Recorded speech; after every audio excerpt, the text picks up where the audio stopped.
ప్రియమైన మిత్రులారా, మరొకసారి మిమ్మల్ని అందరినీ ప్రేమధార కార్యక్రమానికి సాదరంగా ఆహ్వానిస్తున్నాం. దేవుని దయలో, ఆయన మహాకృపలో మీరందరూ వర్ధిల్లుతూ క్షేమంగా మరియు సంతోషంగా ఉన్నారని మేము విశ్వసిస్తున్నాము. ఈ క్రమబద్ధమైన అధ్యయనాలు మీ ఆధ్యాత్మిక జీవితాలకు మేలుకరంగా ఉంటున్నాయని, అందులోని సత్యాలు మీ జీవితాలను రూపాంతరం చెందే విధంగా చేస్తున్నాయని విశ్వసిస్తున్నాము. నేటి నుండి మనము మార్కు సువార్త అధ్యయనాలను ప్రారంభించుకోబోతున్నాము. ఈనాటి పాఠంలో ప్రత్యేకంగా మార్కు సువార్త యొక్క ఉపోద్ఘాతమునకు సంబంధించిన విషయాలను మనము తెలుసుకోబోతున్నాము. ఇక శ్రద్ధగా ఆ వివరాలను విందామా?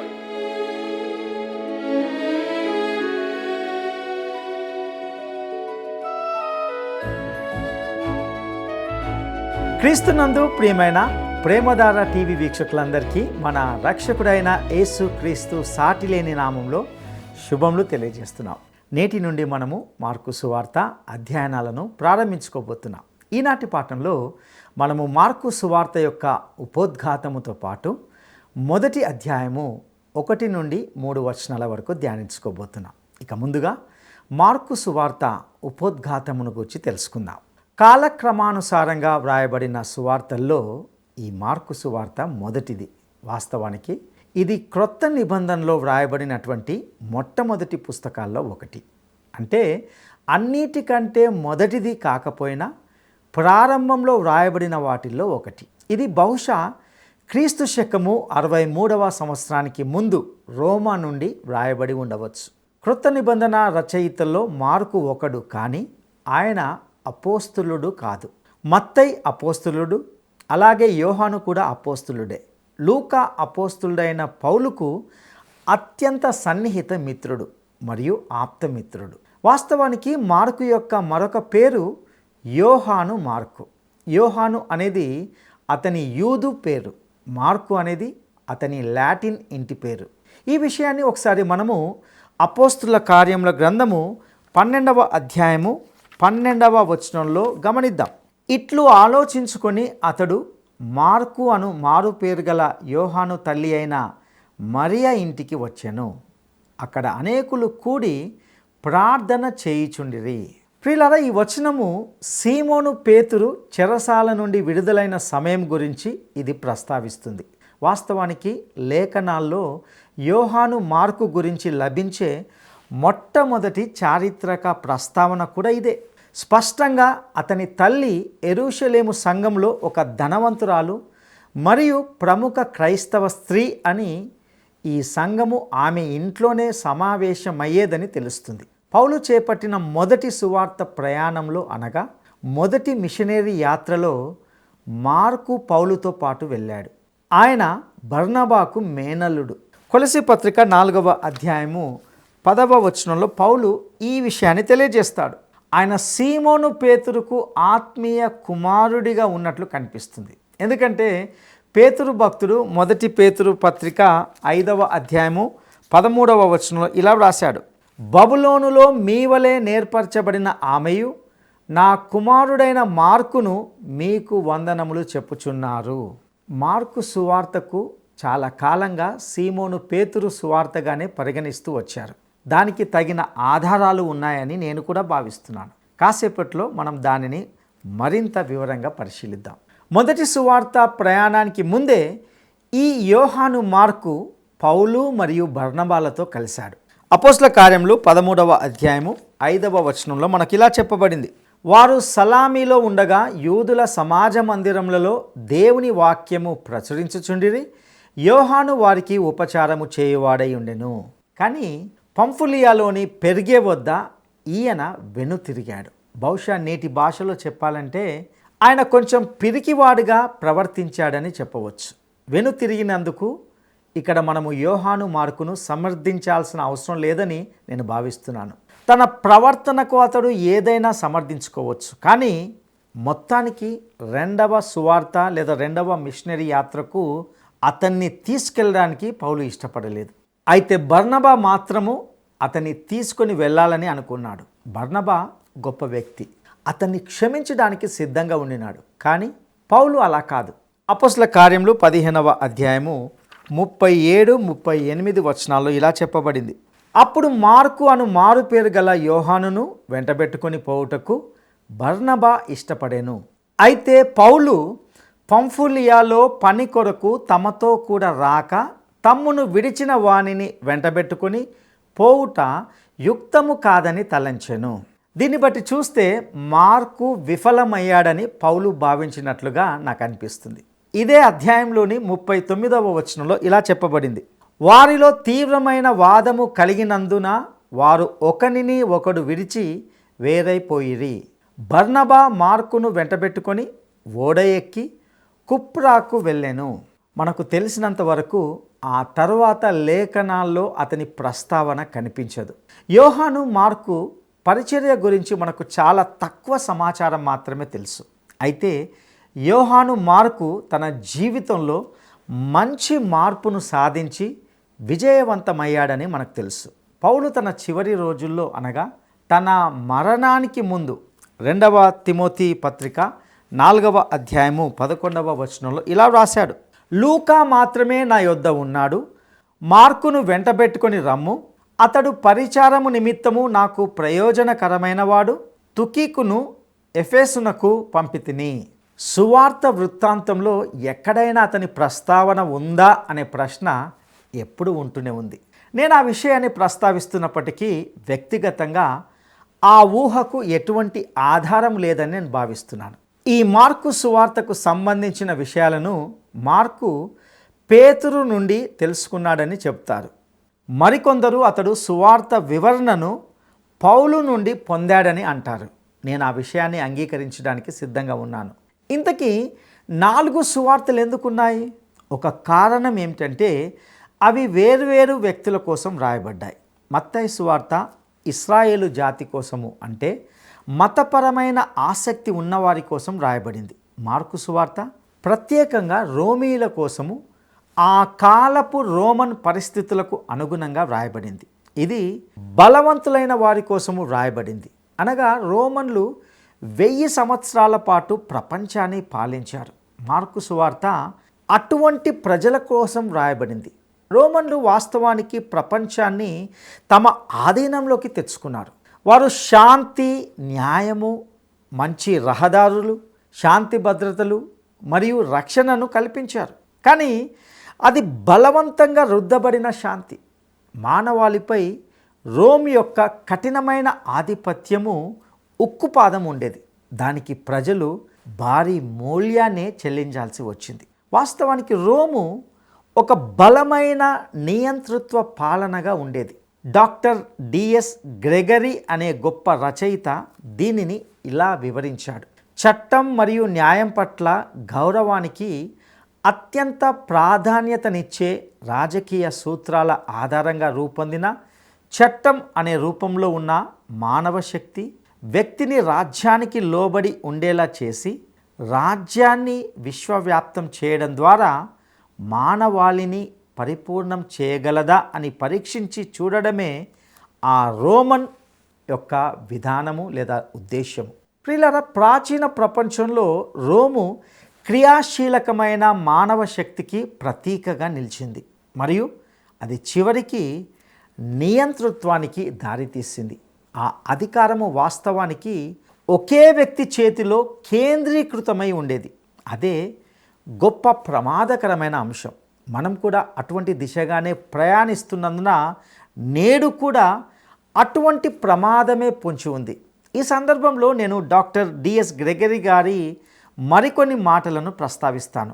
అందువల్లనే గొప్ప రోమన్, ఆ జాతికి ఆదర్శప్రాయుడైన వ్యక్తి, అత్యంత శక్తివంతమైన కార్యకర్త, విజేత, నిర్వాహకుడు మరియు పాలకుడు సీజర్ విశ్వ సామ్రాజ్యపు రాజదండాన్ని చీల్చగల వ్యక్తిగా ఉండినాడు.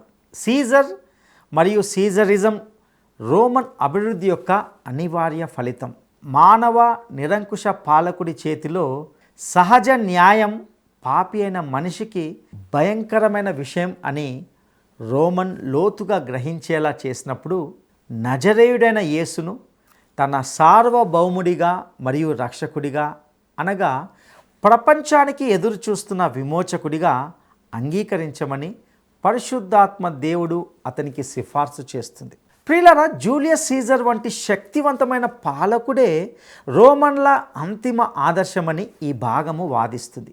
అయితే ఒక మానవుని సంపూర్ణ పాలన కఠినమైనది మరియు అన్యాయమైనది కాబట్టి దేవుడు ఒక శ్రేష్టమైన దైవిక నాయకుని అందించాడు. ప్రపంచాన్ని రక్షించడానికి దేవుడు నజరేయుడైన యేసును నిజమైన పరిపూర్ణమైన రాజుగా మరియు రక్షకుడిగా పంపాడు.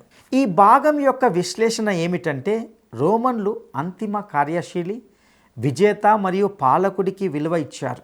సీజర్ సామ్రాజ్యం వంటి సంపూర్ణ నియంత్రణ రోమన్ చరిత్ర యొక్క సహజ ఫలితమని వారు నమ్మారు.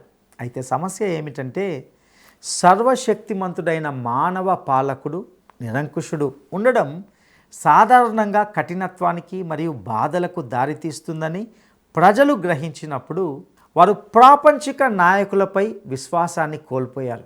అందుకు పరిష్కారంగా దీనిని సరిచేయడానికి దేవుడు ప్రపంచాన్ని రక్షించే ప్రేమగల, న్యాయమైన మరియు నిత్య రాజుగా యేసును అందించాడు.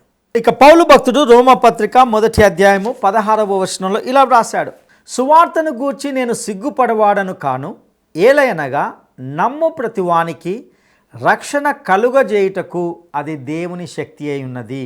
ఆ శక్తి కరుణను చూపగలిగే శక్తి. సీజర్లు పాలించిన కాలంలో ప్రపంచము దయా, కరుణ కోసము పరితపించింది. కానీ వారికి లభించింది కేవలం అధికారమే.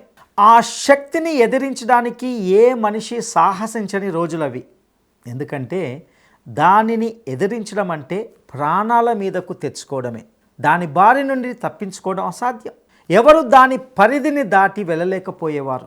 అటువంటి కాలంలోనే దేవుడు ఆ ప్రజలకు ఒక సందేశాన్ని పంపాడు. ఆ సందేశాన్ని వ్రాసిన వాడే ఈ యోహాను మార్కు. ప్రియులారా, యోహాను మార్కు సువార్తకు సంబంధించి సీమోను పేతురు చెప్పిన వివరాలను మనకు అందిస్తున్నాడు. ఇది సత్యమని ఆదిమ సంఘం కూడా విశ్వసించి ఆ అభిప్రాయాన్ని స్వీకరించింది. ఉదాహరణకు తొలి సంఘ పితామహుల్లో ఒకరైన పాపియస్ యోహాను మార్కు తన సువార్త సమాచారాన్ని సీమోను పేతురు నుండే పొందాడని ఈ విధంగా నమోదు చేశాడు. అందులో అతడు ఏమన్నాడంటే, పేతురుకు వ్యాఖ్యాతగా ఉన్న మార్కు తనకు గుర్తు ఉన్న విషయాలన్నింటినీ జాగ్రత్తగా వ్రాసాడు. అయితే క్రీస్తు మాట్లాడిన లేదా కార్యాలు చేసిన క్రమాన్ని ఆయన పాటించలేదు. యూసేబియస్ అనే పితామహుడు కూడా ఇలా పేర్కొన్నాడు: పేతురు మాటలు విన్న వారి మనసుల్లో భక్తి భావం ఎంతగా ప్రకాశించిందంటే వారు కేవలము ఒక్కసారి వినడంతో కానీ లేదా మౌఖికంగా అందించబడిన బోధనతో కానీ తృప్తి చెందలేదు. బదులుగా తాము ప్రసంగం ద్వారా పొందిన బోధనను తమ కోసము లిఖితపూర్వకంగా భద్రపరచమని వారు మార్కును ఎంతో ఆసక్తితో కోరారు. ప్రియులారా, ఆయన రాసిన సువార్తయే ఇప్పుడు విస్తృతంగా వ్యాపించింది. ఈ విధంగానే యోహాను మార్కు ద్వారా మనకు సీమోను పేతురు యొక్క సువార్త లభించింది. మార్కు సువార్త కార్యశీలత అనగా క్రియాశీలతో కూడిన సువార్త. ఎందుకంటే సీమోను పేతురు అటువంటి స్వభావం కలిగిన వ్యక్తి. కార్యశీలతకు ప్రాధాన్యతనిచ్చే రోమీల కోసము వ్రాయబడిన సువార్త ఇది. రోమీలు కూడా కార్యశీలత కలిగిన వారే. మార్కు సువార్తలో యేసు రాజరికపు వస్త్రాలను ప్రక్కనబెట్టి ఒక సేవకుడి వలె నడుముకు తువాలు కట్టుకుంటాడు. మత్తయి సువార్తలో ఆయన రాజుగా కనిపిస్తాడు. మార్కు సువార్తలో ఆయన సేవకుడిగా కనిపిస్తాడు. అయితే ఆయన మనుషులకు సేవకుడు కాదు, దేవుని సేవకుడు. మార్కు సువార్త 10వ అధ్యాయము 45వ వచనంలో, మనుష్య కుమారుడు పరిచారము చేయించుకొనుటకు రాలేదు, కానీ పరిచారము చేయుటకును అనేకులకు ప్రతిగా విమోచన క్రయధనముగా తన ప్రాణము నిచ్చుటకును వచ్చెను అని మన ప్రభువు పలికిన మాటల ద్వారా మార్కు ఈ విషయాన్ని తెలియజేస్తాడు. ప్రియులారా, మార్కు సువార్తలో యేసు యెహోవా సేవకుడిగా చిత్రీకరించబడ్డాడు. ఇది యెషయా గ్రంథము 42వ అధ్యాయము 1-2 వచనాలలో నెరవేరుస్తుంది. ఇదిగో నేను ఆదుకొను నా సేవకుడు, నేను ఏర్పరచుకొనిన వాడు, నా ప్రాణమునకు ప్రియుడు, అతని యందు నా ఆత్మను ఉంచియున్నాను. అతడు అన్యజనులకు న్యాయం కనపరచును. అతడు కేకలు వేయడు, అరువడు, తన కంఠస్వరము వీధిలో వినబడనీయడు. 1864 సంవత్సరంలోనే బెర్నార్డ్ అనే వ్యక్తి మార్కు సువార్త గురించి ఇలా అన్నాడు. కొర్నేలితో పేతురు పలికిన మాటలు ఈ సువార్తకు సరిగ్గా సరిపోయే నినాదంగా గుర్తించబడ్డాయి. దేవుడు నజరేయుడైన యేసును పరిశుద్ధాత్మతోనూ శక్తితోనూ అభిషేకించననున్నదియే. దేవుడు ఆయనకు తోడయుండను గనుక ఆయన మేలు చేయుచు అపవాది చేత పీడింపబడిన వారినందరినీ స్వస్థపరచుచు సంచరించుచుండెను. ఈ రోజుల్లో నిరసనలు మరియు ర్యాలీల గురించి మనం చాలా చదువుతుంటాం. అలాగే రాజకీయ నాయకులు మరియు బోధకులు ఇలా మేలు చేసే వారి గురించి వింటూ ఉంటాం. అందరూ మంచి చేయడం గురించి మాట్లాడతారు, కానీ వారు కేవలము మాటలకే పరిమితం అవుతుంటారు. ప్రభు అయిన యేసు తన మానవత్వపు ఆకర్షణతోనూ దైవత్వపు పరిపూర్ణతతోనూ వచ్చి మేలు చేశాడు. ఇది సువార్తకు ఆరంభం మాత్రమే. ఆయన మరణించి తిరిగి లేచాడు. ఆ తర్వాత ఆయన తన వారిని ఉద్దేశించి వెళ్ళండి అని చెప్పాడు. అప్పుడు సువార్త పరిపూర్ణమైంది. నేడు కూడా సువార్త ఇదే. మార్కు సువార్త శైలి క్లుప్తంగా, సూటిగా, సారాంశభరితంగా మరియు ఆకర్షణీయంగా ఉంటుంది. ఇందులో అనవసరమైన మాటలకు తావులేదు. నేరుగా విషయం చెప్పబడుతుంది. ఇది కార్య సాధన మరియు విజయానికి సంబంధించిన సువార్త. ఇక్కడ యేసు కేవలము మాటలు లేదా వర్ణనలతో అలంకరించబడలేదు. బదులుగా కార్యాచరణకు సిద్ధంగా ఉన్నట్లుగా చిత్రీకరించబడ్డాడు. మార్కు సువార్త సరళమైన శైలిలో వ్రాయబడింది. ఇది సామాన్య ప్రజల కోసం రూపొందించబడింది. ఈ సువార్తలో మరియు అనే అనుసంధాన పదము ఇతర పదముల కంటే ఎక్కువగా కనిపిస్తుండడం గమనార్హం. ఇది సుమారు 1331 సార్లు వచ్చిందని చెబుతారు. ప్రియమిత్రమా, నేను స్వయంగా వాటిని లెక్కించలేదు, కానీ మీకు ఆ మాటపై సందేహం ఉంటే మీరే లెక్కించి చూడండి. మరియు అనే పదాన్ని సరిగ్గా ఉపయోగించినప్పుడు అది చాలా శక్తివంతమైన పదం అవుతుంది. అది కార్యాచరణను సూచించే పదం. అంటే దాని తర్వాత ఏదో ఒక విషయం వస్తుందని అర్థం. నేను చాలామంది వక్తలను, ముఖ్యంగా యువ బోధకులను విన్నాను. వారు చెప్పడానికి ఏదైనా ఆలోచిస్తున్నప్పుడు మరియు అనే పదాన్ని వాడుతుంటారు. ప్రియమిత్రమా, వారు ఆ పదం పలికిన మరుక్షణమే వారు తప్పనిసరిగా మరొక విషయాన్ని చెప్పాల్సి ఉంటుంది. ఏ వాక్యము మరియు అనే పదంతో ముగించకూడదు. మరియు అనేది ఎల్లప్పుడూ తదుపరి చర్యకు దారితీస్తుంది. మార్కు ఈ సువార్తను రోమాలో స్పష్టంగా రోమీల కోసమే రాశాడని నా నమ్మకం. ఎందుకంటే వారు ఎప్పుడు పనిలో నిమగ్నమై ఉండేవారు మరియు శక్తి, కార్యశీలతలను నమ్మేవారు. యేసు ఈ కార్యాన్ని చేయగలడా అనే ప్రశ్నకు సమాధానము తెలుసుకోవాలని వారు కోరుకున్నారు. తీరిక లేని వ్యక్తి కూడా చదవగలిగేంత క్లుప్తంగా ఈ సువార్త ఉంటుంది. ఇందులో పాత నిబంధన లేఖనాలు తక్కువగా ఉదహరించబడ్డాయి మరియు యూదుల ఆచారాలు వివరించబడ్డాయి. ఇది ఈ సువార్త అన్యజనులు అనగా యూదులు కాని వారి కోసము వ్రాయబడింది అనడానికి అదనపు సాక్ష్యంగా నిలుస్తుంది. మత్తయి వంశావళిని ఇస్తాడు, ఎందుకంటే రాజుకు వంశావళి అవసరం. మార్కు దానిని ఇవ్వడు, ఎందుకంటే సేవకుడికి వంశావళి అనేది అవసరం లేదు. అతనికి సిఫార్సులు అవసరం. సేవకుడు పనిని పూర్తి చేయాల్సి ఉంటుంది. ఈ సువార్తలో మనము దానిని చూడబోతున్నాం. ఎందుకంటే యేసు ఇందులో అటువంటి సేవకునిగానే చిత్రీకరించబడ్డాడు. ఈ సువార్తను అంశాల వారీగా ఒక వివరణగా, అవుట్లైన్ రూపంలో సంక్షిప్తంగా చెప్పాలంటే ఈ విధంగా ఉంటుంది. మార్కు సువార్త 1వ అధ్యాయము 1 నుండి 8 వచనాల్లో యోహాను ఈ సేవకుని పరిచయం చేయడాన్ని చూస్తాం. మార్కు సువార్త 1వ అధ్యాయము 9 నుండి 11 వచనాల్లో తండ్రి అయిన దేవుడు ఈ సేవకుణ్ణి గుర్తించడాన్ని చూస్తాం. మార్కు సువార్త 1వ అధ్యాయము 12 నుండి 13 వచనాల్లో శోధన ద్వారా సేవకుని నియామకం లేదా ప్రారంభాన్ని గమనిస్తాం. మార్కు సువార్త 1వ అధ్యాయము 14వ వచనం నుండి మొదలుకొని 13వ అధ్యాయము 37వ వచనం వరకు గల భాగములో కార్యాలు మరియు మాటల ద్వారా ఈ సేవకుని గురించిన వివరణను మనం గమనిస్తాం. ఇందులో అనేక అద్భుతాలు మరియు శారీరక స్వస్థతలతో కూడిన అనేక విషయాలు పొందుపరచబడి ఉన్నాయి. మరియు మృతులలో నుండి లేపడం వంటి కొన్ని అతీంద్రియమైన వాటితో పాటు సేవకుడు చెప్పిన ఉపమానాలు మరియు వివిధ బోధనలు మరియు ఆయా సంఘటనలను గమనిస్తాం. ఇక చివరిగా మార్కు సువార్త 14వ అధ్యాయము 1వ వచనం నుండి 16వ అధ్యాయము 20 వరకు గల వచనాల్లో మరణము, సమాధి మరియు పునరుత్థానం ద్వారా ఈ సేవకుని అనగా యేసు యొక్క గుర్తింపు స్థిరపరచబడడాన్ని మనము గమనిస్తాం. ఇక మనము ఈ ఉపోద్ఘాతాన్ని ఇంతటితో ముగించుకొని మార్కు సువార్త 1వ అధ్యాయాన్ని ప్రారంభించుకుందాం. ఈ 1వ అధ్యాయంలో యోహాను ఈ సేవకుని పరిచయం చేయడానికి గురించి, తండ్రి అయిన దేవుడు ఈ సేవకుని గుర్తించడానికి గురించి, శోధన అనేది ఈ సేవకుని సిద్ధపరచడానికి గురించి, క్రియలు మరియు మాటలు ఈ సేవకుని గురించి తెలియజేయడానికి గురించి చూస్తాం. అదేవిధంగా ఈ సేవకుడు రాజ్య సువార్తను ప్రకటించడానికి గురించి, శిష్యులను పిలవడానికి గురించి, ఆయా స్వస్థతలను చేయడానికి గురించి చూస్తాం. బైబిల్లో ఆదికాండము 1వ అధ్యాయము మినహా మరే ఇతర అధ్యాయంలోనూ లేనంతటి విస్తృతమైన విషయాలు మార్కు సువార్తలోని ఈ 1వ అధ్యాయంలో ఉంటున్నాయి. యెషయా మరియు మలాకి ప్రవచనాలను ప్రస్తావించిన తర్వాత ఇది బాప్టిస్మమిచ్చు యోహాను పరిచర్యను గురించి వివరిస్తుంటున్నది. ఇది యేసు పరిచర్యలోని మొదటి సంవత్సరాన్ని మరియు ఒక తీరిక లేని గడిచినటువంటి విశ్రాంతి దినము అనగా సబ్బాతులో ఆయన కార్యకలాపాలను తెలియజేస్తుంది. చివరిగా కుష్ఠరోగిని స్వస్థపరచడం అనే గొప్ప కార్యంతో ఇది ముగిస్తుంది.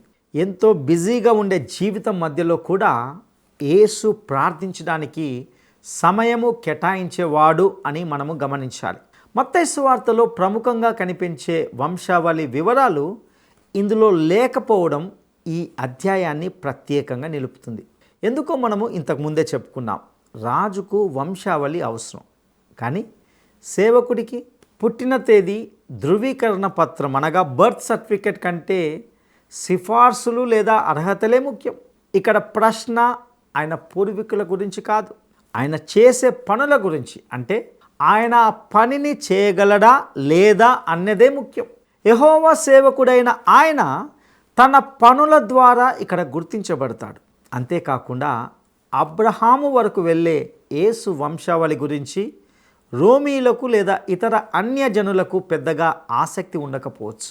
ప్రియులారా, ఈ సువార్త పాఠాన్ని ప్రారంభించేటప్పుడు యేసుతో మనకు సజీవమైన సంబంధం కలిగేలా చేయమని దేవుణ్ణి అడుగుదాం. మనము ప్రభు అయిన యేసు క్రీస్తును దర్శించబోతున్నాం. ప్రఖ్యాత దైవ సేవకుడు, రచయిత డాక్టర్ ఏజే గార్డన్ ఇలా చెప్పాడు, ఒక్కసారి చూస్తే రక్షణ కలుగుతుంది, కానీ నిశితంగా చూస్తూ ఉంటే పవిత్రత కలుగుతుంది. ఇక యోహాను ఈ సేవకుని పరిచయం చేస్తున్న వైనాన్ని గురించి తెలుసుకుందాం. మార్కు సువార్త 1వ అధ్యాయము 1 నుండి 3 వచనాలను గమనిద్దాం. దేవుని కుమారుడైన యేసు క్రీస్తు సువార్త ప్రారంభము. ఇదిగో నా దూతను నీకు ముందుగా పంపుచున్నాను, అతడు నీ మార్గము సిద్ధపరచును, ప్రభువు మార్గము సిద్ధపరచుడి, ఆయన త్రోవలు సరళము చేయుడని అరణ్యంలో కేక వేయుచున్న ఒకని శబ్దము అని ప్రవక్త అయిన యెషయా చేత వ్రాయబడినట్టు. ఇది యోహాను లేదా యేసు యొక్క ప్రారంభం కాదు. ప్రభు అయిన యేసు ఈ భూమి మీదకి వచ్చి సిలువపై మరణించి తిరిగి లేచినప్పటి సువార్త ప్రారంభం ఇది. ప్రియమిత్రమా, అదే సువార్త. లేఖనాల్లో 3 రకాల ప్రారంభాలు నమోదు చేయబడ్డాయి. వాటిని కాలక్రమానుసారంగా చూద్దాం. 1, ఆది యందు వాక్యం ఉండెను.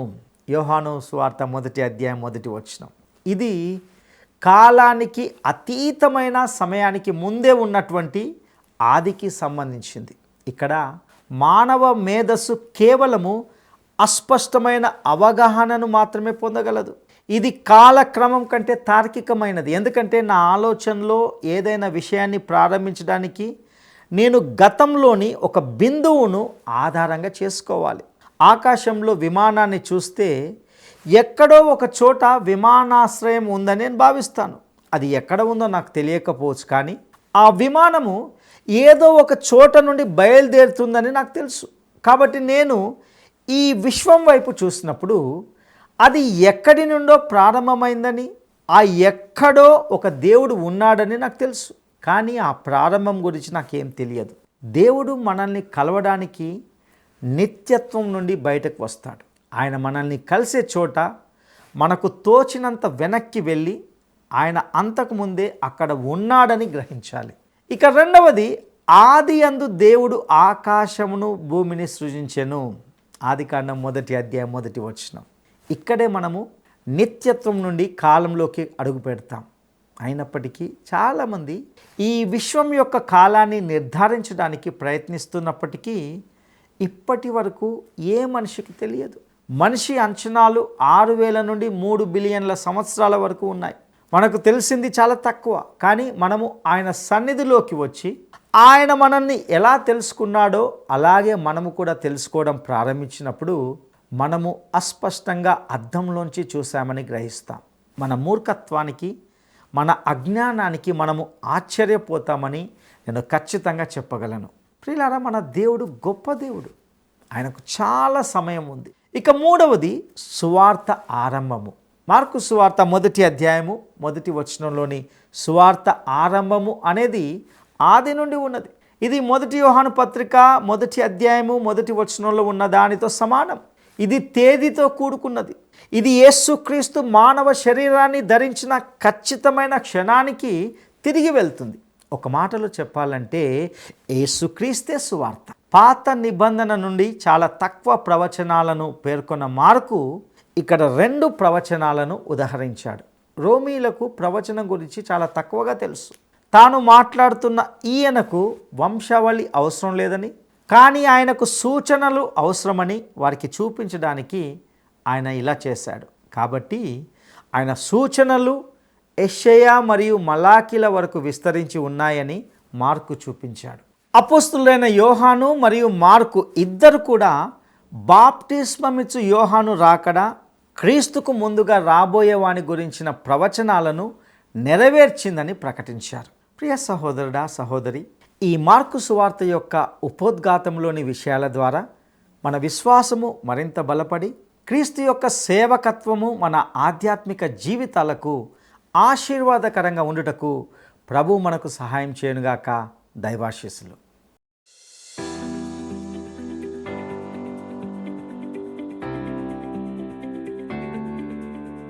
మార్కు సువార్త ప్రత్యేకంగా ఎవరి కోసం రాయబడింది? మార్కు సువార్త ప్రత్యేకంగా ఎవరి కోసం రాయబడింది? 1. యూదుల కోసం, 2. రోమీల కోసం, 3. అపోస్తలుల కోసం. నేటి ఈ కార్యక్రమం మీ జీవితాలకు ఆశీర్వాదకరంగా ఉందని, ఇందులోని సత్యాలు మీ హృదయాలకు హత్తుకునే విధంగా ఉన్నాయని నమ్ముతున్నాము. ఈ క్రమబద్ధమైన అధ్యయనానికి సంబంధించి కానీ, ఆధ్యాత్మిక జీవితానికి సంబంధించి కానీ ఏవైనా ప్రశ్నలు లేదా సందేహాలు లేక ప్రార్థన మనవులు ఉంటే దయచేసి తప్పనిసరిగా స్క్రీన్ మీద ఇవ్వబడిన ఫోన్ నంబర్ ద్వారా మమ్మల్ని సంప్రదించగలరని ఆశిస్తున్నాము. దేవుడు మీకు తోడై ఉండి నడిపించునుగాక.